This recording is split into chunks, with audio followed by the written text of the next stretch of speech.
जय माता जी जय मेली में मित्रों हमारा अरविंद भुआजी कहता हुआ हमारे फरमाइश पूरी करी है त्यारे कौन भाई કરી લ્યો તો મિત્રો અમે પહેલા તો અમે તમે અમે હંમેશા આયા હતા ઈ તો તમને ખબર જ છે પહેલા તો અમે સાયકલ લઈને આયા હતા પણ હેલાર તો હેડતા આયા છે ને કોણ ભાઈ સાચી વાત છે પહેલા તો 15 મિનિટ માં જ આવતા પણ 15 થી થોડી કાકાબાજી થઈ ગઈ છે ને કોણ પહેલા 10 મિનિટ માં ગયા છે ને સાચી વાત છે તો કોણ ભાઈ આપણે તમે કહેતા હોય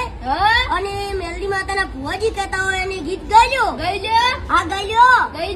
કે તમે મિલી જો ફૂટ ને કપટ માં હારા વીરા વીરા ખાલી વાતો કરે દાડા ના વળે ખાલી આકુટા કરે દાડા ના વળે કોઈનું કુટું કરશો તો મેલડી માને મળે અલ્યા પૈને પછી મા બાપ ચમ ભૂલાયો મારા વીરા